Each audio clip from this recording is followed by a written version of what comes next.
श्री स्वामी समर्थ प्रेक्षकांनो, आनंदी या मालिकेमध्ये जबरदस्त असा ट्विस्ट आलेला आता आपण पाहणार आहोत. खरं तर या शिल्पाची काही गरज नव्हती आनंदीसोबत उगाचच वाकडं घ्यायची, पण विद्याधरच्या नादी लागून शिल्पाने जो पराक्रम केला, त्या पराक्रमाचं गिफ्ट मात्र रिटर्न गिफ्ट शिल्पाला इकडे मिळालेलं आपल्याला पाहायला मिळणार आहे. या शिल्पाच्या वागणीमुळे मालक साहेबांनी डायरेक्ट शिल्पाला गाठोडं बांधायला लावलं आणि शिल्पाच्या हातून त्या ज्या काही प्रॉपर्टीच्या किंवा या निंबाळकर वाड्याच्या चाव्या आहेत, किल्ल्या आहेत, किल्ल्यांचा जो काही जुडगा आहे, मालकिनीचा रुबाब सगळं मालक साहेबांनी काढून घेऊन आपल्या आनंदीला दिलं आणि आनंदीला निंबाळकर वाड्याची मालकीन म्हणून इकडे घोषित केलेलं आपल्याला पाहायला मिळणार आहे. प्रेक्षकांनो, हा सगळ्या गोष्टी अगदी आपल्या मनाजोगत्या घडणार आहे आणि या विद्याधर आणि शिल्पाची चांगलीच नांगी आता आपला युगंधर ठेचत आनंदीला या निंबाळकर वाड्याची कशा प्रकारे मालकीन बनवणार, हे सगळं आपल्याला येणाऱ्या काही भागांमध्ये पाहायला मिळणार आहे. पण हे सगळं मालिकेमध्ये नक्की कशा प्रकारे घडत जाणार, हे जर तुम्हाला जाणून घ्यायचं असेल तर प्रेक्षकांनो, आपला हा व्हिडिओ अगदी शेवटपर्यंत बघा, म्हणजे तुमच्या सगळं काही इकडे लक्षात येऊन जाईल बरं का. आता इकडे आनंदीची फजिती व्हावी म्हणून शिल्पाने खूप मोठा डाव खेळलेला असतो. एकदम मोठी खेळी इकडे शिल्पा खेळून गेलेली असते.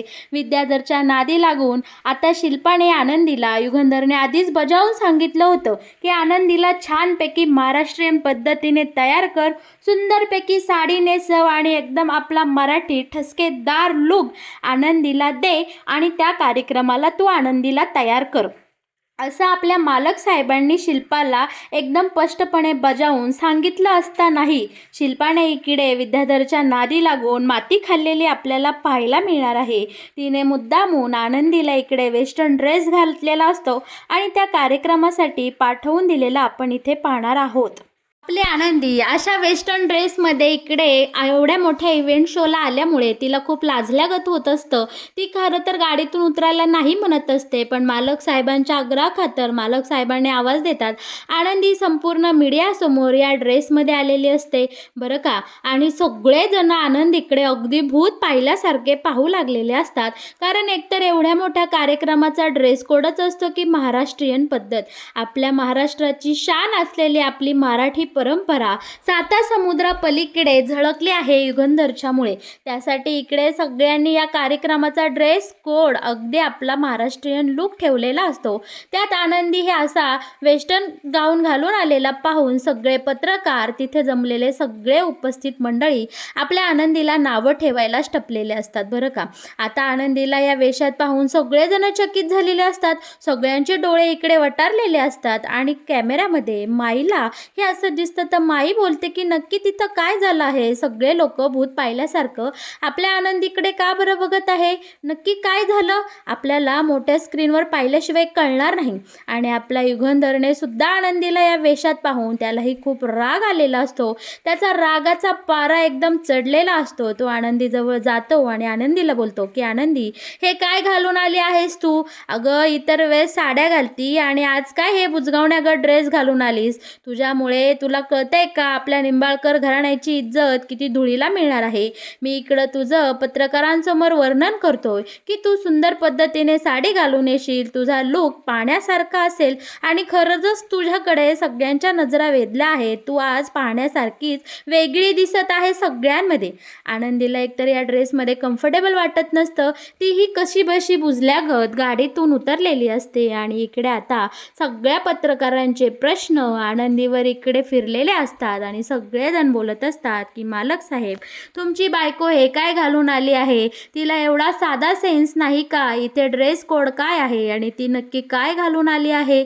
आता इकडे मालक साहेबांनी आधीच आनंदीला बडबड केलेली असते आणि पत्रकारांनी इकडे फोटोवर फोटो आनंदीचे घेतलेले असतात बरं का. पण आता या सगळ्यामध्ये पत्रकारांच्या लक्षामध्ये आणि तिथं जमलेला उपस्थित सगळ्या महिला मंडळी आणि तिथले पुरुष वर्गाला हा विद्याधर बोंबलून सांगत असतो की देवा, अरे हा कोणता दिवस दाखवला? आमच्या निंबाळकर वाड्याची सून हा कसला ड्रेस घालून आली आहे इकडे?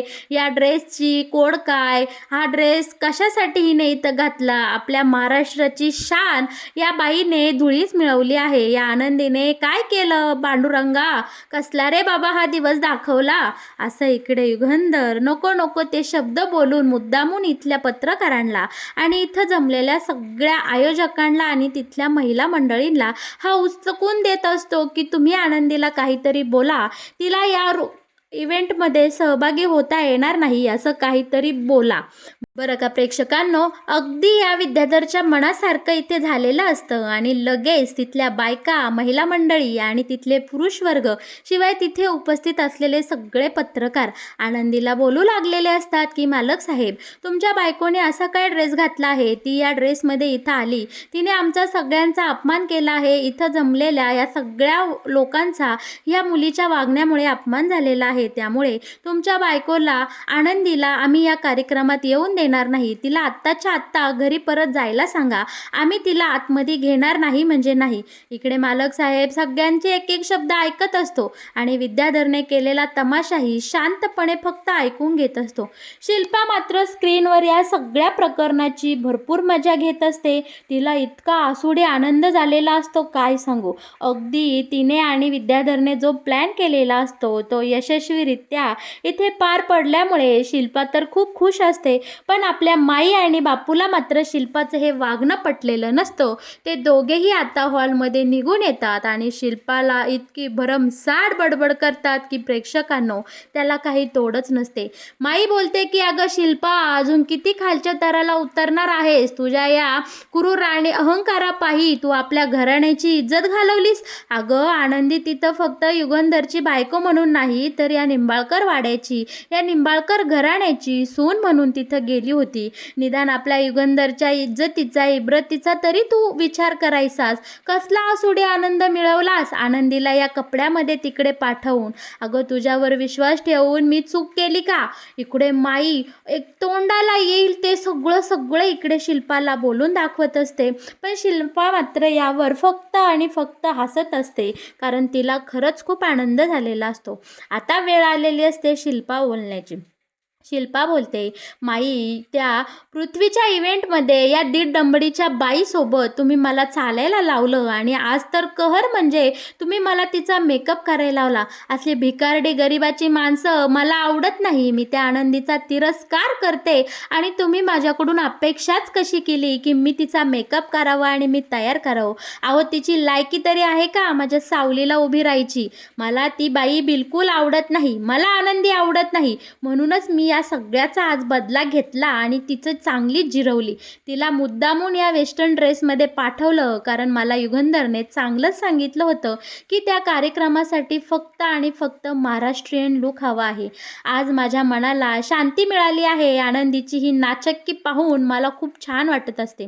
माईला मात्र आज शिल्पाचा भयंकर राग आलेला असतो. माई अजूनही शिल्पाला बोलत असते की तू हे वागून चांगलं केलंच नाही, तू आपल्या युगंधरच्या इज्जतीचा पूर्ण भाजीपाला करून टाकला आहे. शिल्पा तू हे खूप चुकीचं वागलीस, तुझं वागणं आज मला आवडलं नाही म्हणजे नाही. पण माईला फक्त शिल्पा बोलून देत असते आणि ती या सगळ्याचा फक्त आनंद आणि आनंद घेताना आपल्याला पाहायला मिळणार आहे. पण या सगळ्यामध्ये आता मालक साहेब पत्रकारांची जबरदस्त पद्धतीने बोलती बंद करताना आपल्याला पाहायला मिळणार आहे. मालक साहेब बोलतात, या इव्हेंटपेक्षा मला माझ्या बायकोचा सन्मान महत्त्वाचा आहे. तुम्ही माझ्या बायकोने घातलेला हा गाऊन पाहिलाच, पण त्या गाऊनच्या आतमध्ये माझ्या बायकोच्या गळ्यामध्ये मंगळसूत्र आहे, पायात जोडवी आहे, हे तुम्ही पाहिलं नाही. माझी बायको कसलीही कपडे घालून आली असली तरी तिने निंबाळकरांची संस्कृती आणि या महाराष्ट्राची शान एकदम व्यवस्थित पद्धतीने इकडे पाळली आहे. त्यामुळे माझ्या बायकोकडं कोणीही बोटं उचलायची नाही आणि जर तुम्ही माझ्या बायकोला आतमध्ये सोडणार नसाल तर ठीक आहे, मला हा अवॉर्ड अजिबात नको आहे, मला हा सन्मान नको आहे. मला फक्त आणि फक्त माझ्या बायकोचा सन्मान आणि इज्जत महत्त्वाची आहे. इकडे मात्र आता या विद्याधरची चांगलीच नांगी ठेचली गेलेली असते आणि सगळ्या पत्रकारांनी आपल्या मालक साहेबांसाठी इकडे जोरदार टाळ्या वाजवून आनंदीला एकदम आदराने या इव्हेंटमध्ये सहभागी होण्यासाठी किंवा या आतमध्ये हॉलमध्ये एंट्री करण्यासाठी मुख्य आयोजकांनी आता इकडे विनंती केलेली आपल्याला पाहायला मिळणार आहे. हे पाहून मात्र तिकडे शिल्पाची फारच नाचक्की झालेली असते, कारण फुल स्क्रीनवर अख्ख्या मीडियासमोर इकडे युगंधरने आनंदीला बायको म्हणून सन्मानित केलेलं असतं. शिवाय बायकोचा दर्जा देत संपूर्ण जगाला ओरडून सांगितलेलं असतं की अवॉर्डपेक्षा मला माझ्या बायकोची इज्जत महत्त्वाची आहे, तिला दिलेला मान सन्मान महत्त्वाचा आहे. हे सगळं पाहून मात्र माई आणि बापूंना खूप आनंद झालेला असतो, कारण अखेरीस आनंदीच्या पाठीमागे आपला हा युगंधर खंबीरपणे उभा राहिलेला आपण पाहणार आहोत. पण आता इकडे घडलेला हा सगळा प्रकार कोणामुळे घडला, का घडला, हे सगळं आता युगंधरच्या लक्षात आलेलं असतं. युगंधरने आता शिल्पाला आधीच फोन करून सांगितलेलं असतं की ताई, तू खूप चुकीचं वागली आहे, तू असं वागायला नको होतीस, पण तू जे काही आज करून ठेवलंय ना, या सगळ्याचे परिणाम तुला भोगायलाच लागणार आहे. मी घरी यायच्या आत तुझं गाठोडं बांधून ठेव, बाकी निर्णय मी घरी आल्यावर घेतोच. युगंधरचा हा भर कार्यक्रमातून आलेला फोन मात्र शिल्पाला खूप काही सांगून गेलेला असतो. आता मात्र इकडे शिल्पाच्या चेहऱ्यावरचे रंग उडालेले आपल्याला पाहायला मिळणार आहे आणि शिल्पाची झालेली ही नाचक्की पाहून माई आणि बापूंना खूप आनंद झालेला आपण इथे पाहणार आहोत. या सगळ्यामध्ये धनी मात्र फक्त सगळं हे पाहत असते आणि तिला एकच टेन्शन लागून राहिलेलं असतं की माझ्या नवऱ्यामुळे आज ताईसाहेबांना शिक्षा मिळाली आणि ताईसाहेबांचं आज काही खरं नाही. आता इकडे कार्यक्रम अगदी झोकात सुरू असतो. आता पत्रकारांनी विचारलेल्या सगळ्या प्रश्नांची उत्तरं युगंधरला देता येत नाही, कारण ते सगळं इंग्लिशमध्ये विचारत असतात. पण आपल्या नवऱ्याची बाजू सांभाळत इकडे आनंदी फडाफड इंग्लिश बोलून आपल्या युगंधरच्या सगळ्या प्रश्नांची उत्तरं इकडे मीडियावाल्यांना देताना आपल्याला पाहायला मिळणार आहे. आणि हे सगळं ऑन स्क्रीनवर पाहून आपली माई आणि बापू खूप खुश झालेले इकडे आपल्याला पाहायला मिळणार आहे. आता कार्यक्रमामध्ये छानपैकी युगंधर आनंदीला त्या स्टेजवर पुरस्कार घेण्यासाठी घेऊन जाताना आपल्याला इथे पाहायला मिळणार आहे. बरं का, युगंधरने आनंदीला सांभाळून घेतलं, आनंदीने युगंधरला सांभाळून घेतलं, हे पाहून मात्र इकडे विद्याधर पुरता करपून गेलेला असतो. त्याचा फार जळफळाट झालेला आपण इथे पाहणार आहोत. आता ज्या वेळेस स्टेजवर आपला आनंदी आणि आपला युगंधर जाणार असतो, त्याच वेळी आनंदीच्या चपलेचे सँडलचे हील तुटतात आणि आनंदी खाली पडणार. तोच इकडे हिरोज सारखा आपला युगंधर जातो आणि आनंदीला सावरतो. हे सगळं ऑन स्क्रीनवर दिसत असतं बरं का. आणि आपल्या या आनंदीचा आणि मालक साहेबांचा हा रोमॅन्टिक सीन पाहून इकडे विद्याधर जळून खाक झालेला असतो. पण तिकडे मात्र माई आणि आबांना या दोघांचंही खुलतं नातं पाहून खूप आनंद झालेला आपण इकडे पाहणार आहोत. बरं का प्रेक्षकांनो, पुरस्कार सोहळा अत्यंत सुंदर पद्धतीने देखणा पार पडलेला असतो. युगंधरला छानपैकी इकडे सन्मानित केलेलं असतं. युगंधर बरोबर आनंदीचाही खूप मोठ्या प्रमाणात या सोहळ्यामध्ये कौतुक झालेलं असतं आणि तिचा सन्मानही झालेला आपल्याला पाहायला मिळणार आहे. आता सगळा कार्यक्रम आपटून इकडे विद्याधर, आनंदी, शिवाय आपला युगंधर आणि शिर्के सगळे घरी आलेले आपल्याला इथे पाहायला मिळणार आहे. आणि घरी आल्याबरोबरच इकडे आपल्या या युगंधरने डायरेक्ट शिल्पाची शाळा घेतलेली आपल्याला पाहायला मिळणार आहे. हॉलमध्ये माई, बापू, धनी सगळ्यांना बोलावून घेत शिल्पाची आता आपला युगंधर एकदम चांगल्या पद्धतीने कशी नांगी ठेचणार हे सगळं आपल्याला पाहताना खूप आनंद होणार आहे बरं का. आता इकडे युगंधरने शिल्पाला खाली हॉलमध्ये बोलावलं असतं आणि शिल्पाला या सगळ्या घडल्या प्रकरणाचा जाब आता युगंधरने शिल्पाला विचारलेला असतो की शिल्पाताई, मी तुला बजावून सांगितलं होतं की तो कार्यक्रम खूप मोठा आहे, तिथे फक्त माझा सन्मान होणार नाही तर माझ्याबरोबर आपल्या घराण्याच्या लक्ष्मीचा म्हणजे आपल्या सुनेचा, आनंदीचाही सन्मान होणार आणि तिथं आपली जेवढा सन्मान होणार, जेवढी आपली इज्जत जपली जाणार तितक्याच पद्धतीने ती काढली जाईल. मी तुम्हाला 1000 वेळा बजावलं होतं. पत्रकार जेवढ्या चांगल्या गोष्टी छापून आणतात त्याच्या दुप्पट वाईट गोष्टी छापायला ते मोकळेच असतात. मग तू संपूर्ण मीडियासमोर, संपूर्ण जगासमोर आनंदीची नाचक्की करण्याचा निर्णय का घेतलास? तुला मी बजावून सांगितलं होतं की आनंदीला सुंदर पद्धतीने तयार कर, तिला छानपैकी नऊवारी साडी घालून, नाकात नथ घालून तिला या इव्हेंटसाठी पाठवून दे, पुरस्कार सोहळ्यासाठी पाठवून दे. मग तू अशा तिला हा वेस्टर्न गाऊन घालून का पाठवलंस? मला याचं उत्तर हवं आहे. आता शिल्पा पुरती घाबरून गेलेली असते आणि ती बोलते की मला ही आनंदी बिलकुल आवडत नाही. असल्या भिकारड्या पोरीला मला तयार करण्याची जबाबदारी तू दिलीस कशी? पृथ्वीच्या इव्हेंटच्या वेळेसच मला या मुलीसोबत चालायचीही इच्छा नव्हती. तुम्ही सगळ्यांनी माझ्यावर खूप प्रेशर आणलं आणि मला या आनंदीसोबत चांगलं वागायला भाग पाडलंच. पण जर ही मुलगी मला आवडतच नसेल, पण तुम्ही का मला प्रत्येक वेळेस त्या पोरीसमोर झुकायला लावता? इकडे शिल्पाने तिच्या मनातली घाण, तिच्या मनातली सगळी गरळ इकडे आता मालक साहेबांसमोर ओकलेली असते आणि मालक साहेबांनी शिल्पाला डायरेक्ट इकडे आता बोललेलं असतं की शिल्पाताई, बास, खूप झालं. इतक्या दिवस घरामध्ये चाललेल्या कुरगुडींकडे मी दुर्लक्ष करत होतो, पण तू आज आपल्या घरातला हा काही खाजगी मामला सगळा चव्हाट्यावर आणलास आणि तुझ्या आणि आनंदीमधल्या मतभेदांना तू एक वेगळं वळण देऊन सगळ्या जगासमोर आपल्या निंबाळकर घराण्याची आबरू काढण्याचा प्रयत्न केलास. हे मला अजिबात आवडलं नाही. शिल्पाताई, तू या घरातली करती स्त्री म्हणून घेण्याच्या लायकीची राहिली नाहीस. तुझ्या कमरेच्या त्या चाव्या आण इकडं, कारण तू आज हा अधिकार गमावला आहे स्वतःला या निंबाळकर वाड्याची खानदानी कर्तबगार स्त्री म्हणून घ्यायचा. कारण तुला या खानदानाच्या इज्जतीची काहीही पडलेली नसेल तर त्या चाव्या मिरवण्याचाही तुला अधिकार नाही. आणि बरं का प्रेक्षकांनो, आता मालक साहेबांनी या शिल्पाचा जबरदस्त अपमान करत तिच्याकडनं सगळ्या तिजोरीच्या चाव्या, अधिकार काढून घेतलेले असतात आणि आता शिल्पाच्या समोरच आनंदीने या उलट घराण्याची इज्जत, आन मान शान त्या कार्यक्रमात नेऊन वाढवली. या घराला जोडून ठेवण्याचा प्रयत्न केलं. मुलांमधले आणि युगंधरमधले इतक्या वर्षाचे संबंध चांगले केले. त्यासाठी मालक साहेबांनी शिल्पासमोरच आनंदीला आता या चाव्यांचा जुडगा देत सन्मानित केलेला आपल्याला पाहायला मिळणार आहे.